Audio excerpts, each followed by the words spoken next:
കണ്ണുനീർ താഴ്വരയിൽ ഞാനേറ്റം വലഞ്ഞിടുമ്പോൾ കണ്ണുനീർ വാർത്തവനൻ കാര്യം നടത്തിത്തരും. കണ്ണുനീർ താഴ്വരയിൽ ഞാനേറ്റം വലഞ്ഞിടുമ്പോൾ കണ്ണുനീർ വാർത്തവനൻ കാര്യം നടത്തിത്തരും. നിൻ മനമിളകാതെ നിൻ മനം പതറാതെ നിന്നോട് കൂടെ എന്നും ഞാനുണ്ട് അന്ത്യം വരെ. നിൻ മനമിളകാതെ നിൻ മനം പതറാതെ നിന്നോട് കൂടെ എന്നും ഞാനുണ്ട് അന്ത്യം വരെ. ദൈവനാമം മഹത്വപ്പെടുമാറാകട്ടെ. ഇന്ന് എന്നെ ശ്രവിക്കുന്നതിൻ്റെ എല്ലാ പ്രിയപ്പെട്ടവർക്കും നമ്മെ ചേർത്തുകൊള്ളുവാനായി വേഗം വരുന്ന കർത്താവായ യേശുക്രിസ്തുവിൻ്റെ നാമത്തിൽ സ്നേഹവന്ദനം. നാം ഈ ദിവസങ്ങളിൽ ദൈവം ബോധിച്ചൊരു വ്യക്തി, ദൈവത്തിൻ്റെ ഹിതപ്രകാരമുള്ള ഒരു വ്യക്തിയുടെ സ്വഭാവവിശേഷതകളെക്കുറിച്ച് ചിന്തിക്കുകയായിരുന്നല്ലോ. നാം ദാവീദിനോടുള്ള ബന്ധത്തിലാണ്. ദാവീദിനെ കുറിച്ച് കർത്താവ് പറയുമ്പോൾ എനിക്ക് ബോധിച്ച വ്യക്തി, എൻ്റെ ഹൃദയപ്രകാരമുള്ള വ്യക്തി എന്നൊക്കെ ദാവീദിനെക്കുറിച്ച് പറയുന്നതായിട്ട് നമുക്ക് കാണാം. അപ്പോൾ ഈ എന്തുകൊണ്ടാണ് ദാവീദിനെ ദൈവം അങ്ങനെ പറയുന്നത് എന്നുള്ളത് ദാവീദിൻ്റെ സ്വഭാവവിശേഷതകൾ കൂടെ നമുക്ക് നോക്കുമ്പോൾ മനസ്സിലാക്കുവാനായിട്ട് സാധിക്കും. ദൈവം ബോധിക്കുന്ന ഒരു വ്യക്തിയിൽ ഉണ്ടാകേണ്ട സ്വഭാവവിശേഷതകൾ എന്താണെന്നുള്ളത് ദാവീദിൻ്റെ ജീവിതത്തിൽ കൂടെ നമുക്ക് ചിന്തിക്കുവാനായിട്ട് സാധിക്കും. നാം കഴിഞ്ഞ ദിവസങ്ങളിൽ കണ്ടു. ഒന്നാമതായിട്ട് ദാവീദിൻ്റെ സ്വഭാവവിശേഷതകളെക്കുറിച്ച് ചിന്തിക്കുമ്പോൾ ദാവീദ് വിശ്വാസം പ്രവൃത്തിയിൽ കൂടെ കാണിച്ചു കൊടുത്ത ഒരു വ്യക്തിയായിരുന്നെന്ന് കാണാനായിട്ട് സാധിക്കും. രണ്ടാമതായിട്ട് നാം കണ്ടു ദൈവത്തെ ഭയപ്പെടുന്ന വ്യക്തി, അല്ലെങ്കിൽ യഹോവ ഭക്തിയുള്ള ഒരു വ്യക്തി. മൂന്നാമതായിട്ട് നാം കണ്ടു മാനുഷഭയമില്ലാത്ത വ്യക്തി, മനുഷ്യരെ ഒട്ടും ഭയമില്ലാത്ത, ദൈവത്തെ മാത്രം ഭയപ്പെടുന്ന ഒരു വ്യക്തി, മാനുഷഭയമില്ലാത്ത വ്യക്തി കണ്ടു. ഇന്ന് നമുക്ക് ദാവീദിനെക്കുറിച്ച് ചിന്തിക്കുമ്പോൾ അധ്വാനശീലമുള്ള ഒരു ദാവീദിനെ നമുക്ക് കാണുവാനായിട്ട് സാധിക്കും. അധ്വാനശീലം എന്നുള്ളത് ദൈവം ആഗ്രഹിക്കുന്ന ഒരു വ്യക്തിയുടെ ജീവിതത്തിൽ ദൈവം ആഗ്രഹിക്കുന്ന ഒന്നാണ് എന്നുള്ളത് നമുക്ക് ദൈവത്തിൻ്റെ വചനം ഉടനീളം ചിന്തിക്കുമ്പോൾ മനസ്സിലാക്കുവാനായിട്ട് സാധിക്കും. നമുക്ക് ഒരു വേദഭാഗം വായിക്കാം. കൊലോസി ലേഖനം 3-ാം അധ്യായത്തിൻ്റെ 23-ാം വാക്യം.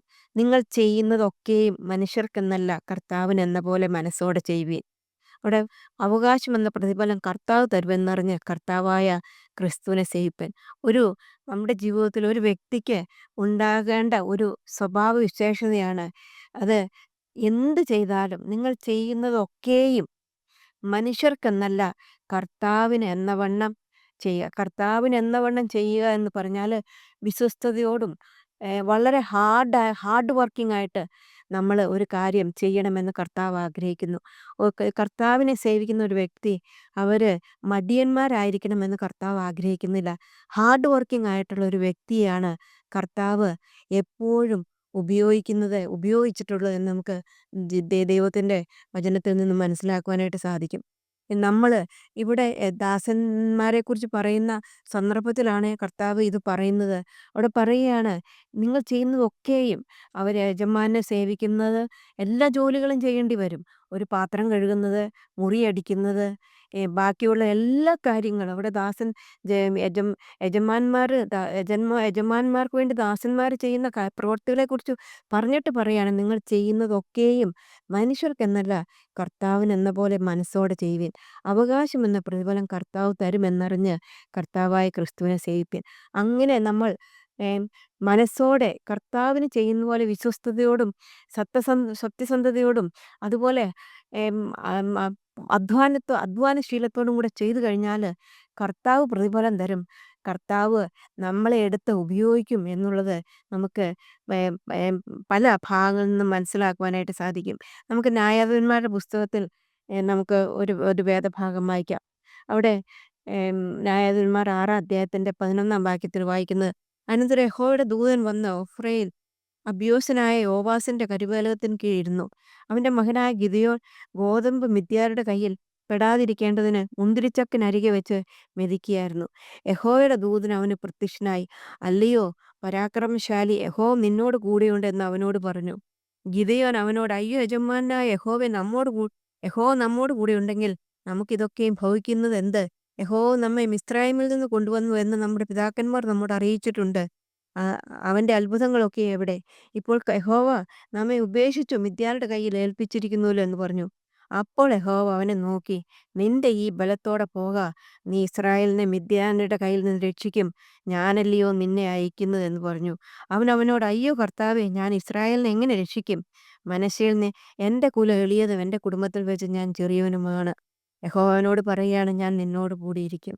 ഇതാണ് ഗിദിയോനെ സെലക്ട് ചെയ്യാനുള്ള കാര്യം. ബാക്കിയുള്ള അനേകർ അവിടെ ഉണ്ടായിരുന്നു. എന്നാൽ ഇവിടെ അധ്വാനശീലമുള്ള അവൻ അവൻ അവന് ഭയമില്ല, മിദ്യാന്യരുടെ ഭയമില്ല. മ- എന്ന അവർ ഉപദ്രവിക്കും, അവൻ്റെ വസ്തു അവൻ്റെ ഹാർവസ്റ്റ് മുഴുവൻ അവർ കൊണ്ടുപോകുമെന്ന് അവനറിയാം. അതുകൊണ്ട് അവൻ ധൈര്യത്തോടുകൂടെ, അവൻ അധ്വാനശീലത്തോടുകൂടെ മുന്തിരിച്ചക്കിനരികെ വെച്ച് അവൻ ഗോതമ്പ് മെതിച്ചെടുക്കുകയായിരുന്നെന്ന് കാണുവാനായിട്ട് സാധിക്കും. അവനെ നോക്കിയിട്ട് കർത്താവ് പറയാണ്, പരാക്രമശാലി എന്ന് വിളിച്ചിട്ട് ഗിദിയോന് വേണ്ടി വളരെ ഉത്തരവാദിത്തമുള്ള ഒരു കാര്യം അവനെ ഏൽപ്പിക്കുകയാണ്. എന്താണ്? ഈ മിദ്യാന്യരെ യുദ്ധം ചെയ്ത് കീഴടക്കുക എന്നുള്ളത്. യുദ്ധം ചെയ്ത് കീഴടക്കി തൻ്റെ ജനത്തെ രക്ഷിക്കുക എന്ന്. അത് കഴിഞ്ഞിട്ട് പറയാണ്, യഹോവ നിന്നോട് കൂടെയുണ്ട്. അതെ അതെ സഹോദരിമാരെ, അധ്വാനശീലമുള്ള ഒരു വ്യക്തിയോട് കൂടെ കർത്താവ് കൂടെയുണ്ട്. നാം ചെയ്യുന്നത് എന്തായാലും അത് ദൈവത്തിനെന്നവണ്ണം നാം ചെയ്താൽ ദൈവം നമ്മളെ വേറെ ചില കാര്യങ്ങൾക്കായിട്ട് എടുത്തുപയോഗിക്കും എന്നുള്ളത് നമുക്കിവിടെ നിന്ന് മനസ്സിലാക്കുവാനായിട്ട് സാധിക്കും. അവൻ ഗോതമ്പ് വെച്ചുകൊണ്ടിരിക്കുകയാണ്. അത് അവർ സ്വന്തം വീട്ടിലെ കാര്യങ്ങൾക്ക് വേണ്ടിയല്ലേ എന്ന് നമുക്ക് തോന്നാം. എന്നാൽ അവൻ വളരെ വിശ്വസ്തയോടുകൂടി ചെയ്യുമ്പോൾ കർത്താവ് അവനെ നോക്കിയിട്ട് അവനിൽ കാണുന്നത് പരാക്രമശാലിയെ. അത് കഴിഞ്ഞിട്ട് ഗിദിയോനെ അവൻ കർത്താവ് അവനോട് കൂടെ ഇരുന്ന് അവനെ വളരെ വലിയൊരു ദൗത്യത്തിനായിട്ട് അയക്കുന്നതായിട്ട് നമുക്ക് കാണുവാനായിട്ട് സാധിക്കും. ഈ സ്വഭാവം തന്നെയാണ് ദാവീദിൽ ഉണ്ടായിരുന്നത് എന്നുള്ളത് ദാവീദിന്റെ ജീവിതത്തിൽ നിന്ന് നമുക്ക് പഠിക്കുമ്പോൾ മനസ്സിലാക്കുവാനായിട്ട് സാധിക്കും. ദാവീദിന്റെ ജീവിതത്തോടുള്ള ബന്ധത്തിൽ 16-ാം അധ്യായത്തിൽ നമുക്ക് 11-ാം വാക്യം ഒന്ന് വായിക്കാം. നിന്റെ പുത്രന്മാർ എല്ലാവരുമായോ എന്ന് ശൗമേൽ ചോദിച്ചതിന് അവൻ ഇനി ഉള്ളതിൽ ഇളയവനുണ്ട്, അവൻ ആടുകളെ മേയ്ക്കാവുന്നെന്ന് പറഞ്ഞു. അവനെ വരുത്തുക, അവൻ വന്നിട്ടല്ലാതെ നാം പന്തിക്കിരിക്കില്ല എന്ന് പറഞ്ഞു. ബാക്കിയുള്ള എല്ലാ മക്കളും വീട്ടിലുണ്ടായിരുന്നു. ചിലരൊക്കെ യുദ്ധത്തിന് പോയിട്ട് തിരിച്ചു വന്നവരായിരിക്കാം, ഭടന്മാരായിരിക്കാം. എന്നാൽ എല്ലാവരും അവർ ഭവനത്തിലുണ്ടായിരുന്നു. എന്നാൽ ഇവിടെ ഇതാ ഒരുത്തൻ മാത്രം അവൻ ആടുകളെ മേയ്ക്കുകയാണ്. ആടുകളെ മേയ്ക്കുന്നത് എളുപ്പമുള്ള ഒരു ജോലിയല്ല. ആടുകളുടെ സ്വഭാവം അങ്ങ് നമ്മുടെ കർത്താവിനെക്കുറിച്ച് ദൈവത്തെക്കുറിച്ച് പറയുമ്പോഴും അവൻ നല്ല ഇടയനാണ് എന്നുള്ളതാണ്. നല്ല ഇടയൻ എന്നുള്ള ഒരു ജോലി വളരെ ബുദ്ധിമുട്ടുള്ളതാണ്. ആടുകളായ നമ്മൾക്ക് നമ്മളെ തന്നെ അറിയാം. നമ്മളെ എത്ര ചഞ്ചല ഹൃദയമുള്ളവരാണ്. ഒരു നിമിഷം ഒരു കാര്യം ചിന്തിച്ചാൽ അടുത്ത നിമിഷം നമ്മൾ എന്ത് വ്യത്യസ്തമായിട്ടാണ് നമ്മുടെ മനസ്സും നമ്മുടെ പ്രവൃത്തിയും പോകുന്നത്. അത് വളരെ ബുദ്ധിമുട്ടുള്ളതാണ്. ആടുകളെ മേയ്ക്കുക എന്നുള്ളത് വളരെ ബുദ്ധിമുട്ടുള്ളതാണ്. അങ്ങനെ ആടുകളെ മേയിച്ച അധ്വാനശീലമുള്ള ഒരു വ്യക്തിയാണ് ദൈവത്തിന് വേണ്ടത്, തൻ്റെ ജനമായ ഇസ്രായേലിനെ മേയ്ക്കുവാൻ വേണ്ടി.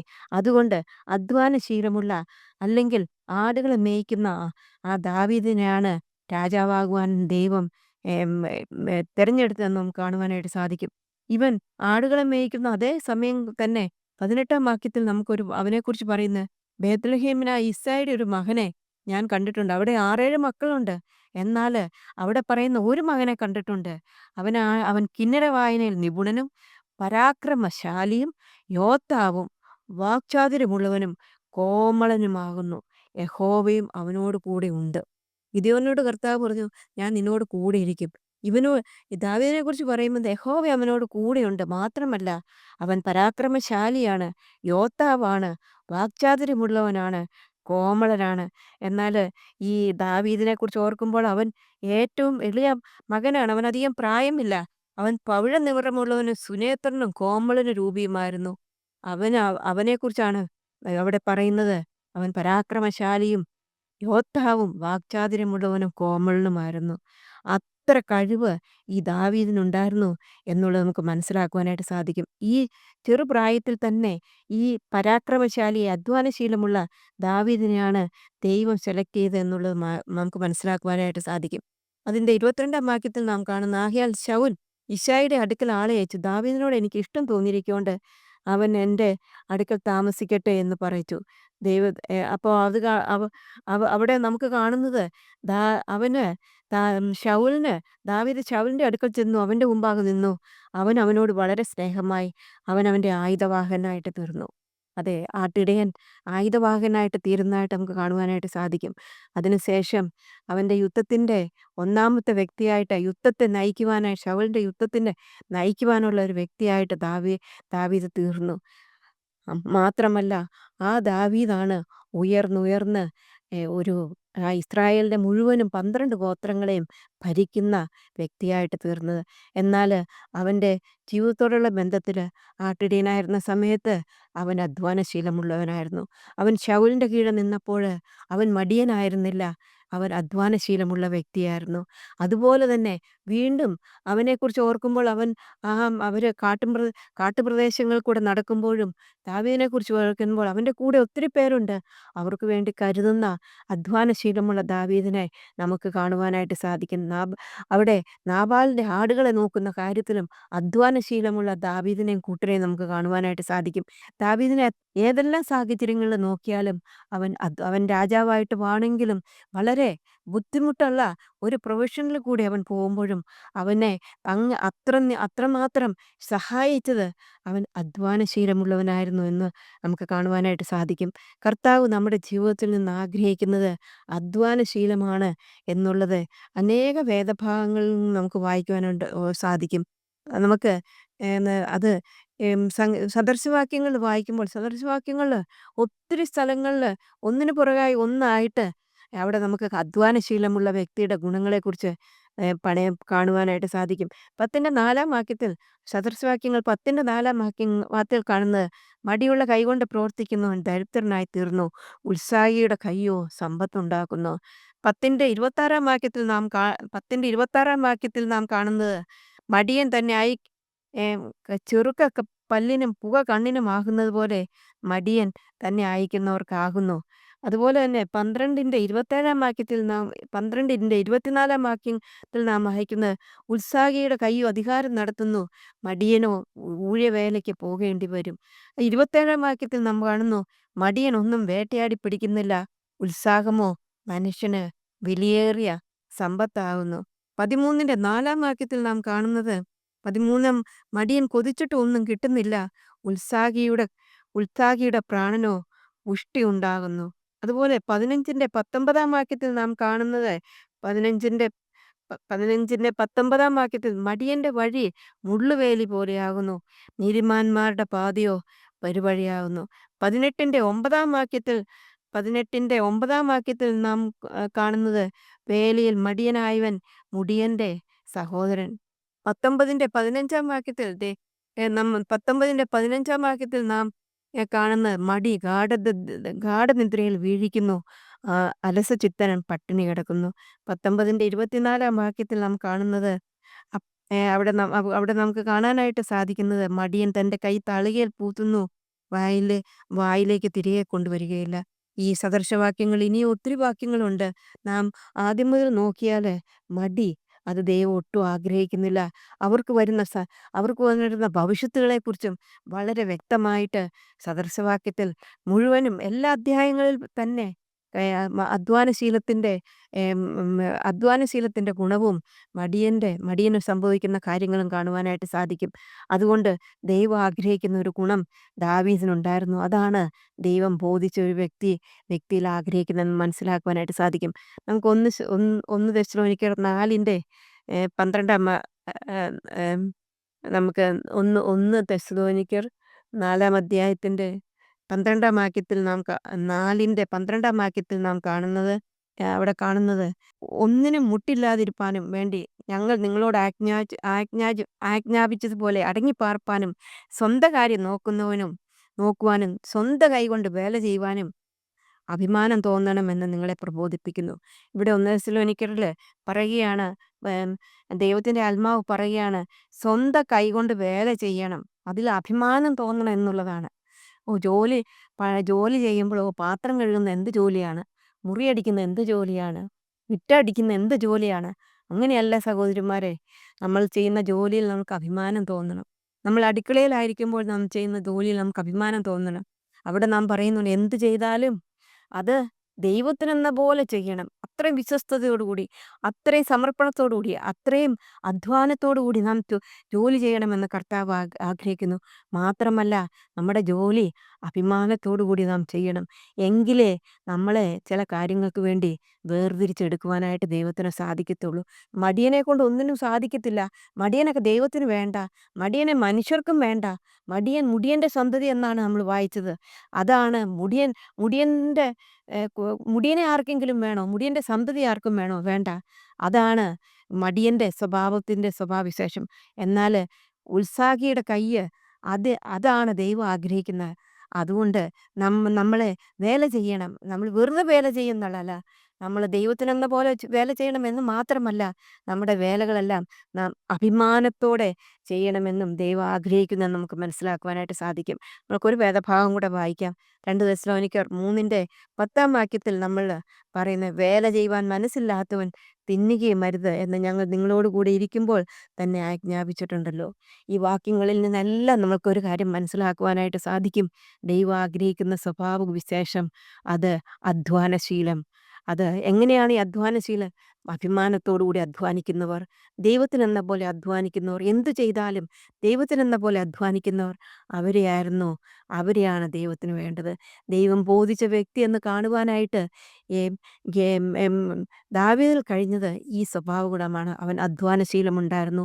നമ്മൾ അതിനു മുമ്പ് കണ്ടു, ഗിദെയോൻ്റെ സ്വഭാവം, അവനെ പരാക്രമശാലി എന്ന് വിളിച്ചുകൊണ്ട്, യഹോവ നിന്നോട് കൂടിയിരിക്കുമെന്ന് നീ ഭയപ്പെടേണ്ട എന്ന് പറഞ്ഞുകൊണ്ട് അവനെ വലിയ ദൗത്യത്തിനായിട്ട്, വളരെ പ്രയാസമുള്ളൊരു ഘട്ടത്തിൽ അവനെ വലിയ ഒരു ദൗത്യത്തിനായിട്ട് അയക്കുന്നതായിട്ട് കാണുന്നു. അങ്ങനെ അധ്വാനശീലമുള്ളവരെ ദൈവം സെലക്ട് ചെയ്ത്, അവരെ ചില കാര്യങ്ങൾക്കായിട്ട് ദൈവത്തിന് വേണ്ടി ഉപയോഗിക്കപ്പെടുവാനായിട്ട്, ദൈവനാമമഹത്വത്തിനായിട്ട് ഉപയോഗിക്കപ്പെടുവാനായിട്ട് അവരെ സെലക്ട് ചെയ്ത് ഉപയോഗിക്കുന്നതായിട്ട് കാണുവാനായിട്ട് സാധിക്കും. അതുകൊണ്ട് പ്രിയ സഹോദരിമാരെ, ദൈവം നമ്മളെ ഉപയോഗിക്കണമെങ്കിൽ, ദൈവം നമ്മളെ ഒരു ബോധിച്ച വ്യക്തി എന്ന രീതിയിൽ കാണണമെങ്കിൽ, ദൈവഹിതപ്രകാരമുള്ളൊരു വ്യക്തി എന്ന് കാണണമെങ്കിൽ, നാം അധ്വാനശീലമുള്ളവരായിരിക്കണം. എങ്ങനെ അധ്വാനിക്കണം? നാം ചെയ്യുന്നതെല്ലാം ദൈവത്തിനെന്ന പോലെ ചെയ്യുകയും അഭിമാനത്തോടുകൂടി ചെയ്യുവാനും കർത്താവ് നമ്മളെ സഹായിക്കട്ടെ. അവൻ്റെ വലിയ നാമം മഹത്വപ്പെടുമാറാകട്ടെ. കൂരിരുൾ പാതയതോ ക്രൂരമാം ശോധനയോ കൂടിടും നേരമതിൽ ക്രൂശിൻ നിഴൽ നിനക്കായി. കൂരിരുൾ പാതയതോ ക്രൂരമാം ശോധനയോ കൂടിടും നേരമതിൽ ക്രൂശിൻ നിഴൽ നിനക്കായി. നിൻ മനമിളകാതെ, നിൻ മനം പതറാതെ, നിന്നോട് കൂടെ എന്നും ഞാനുണ്ട് അന്ത്യം വരെ.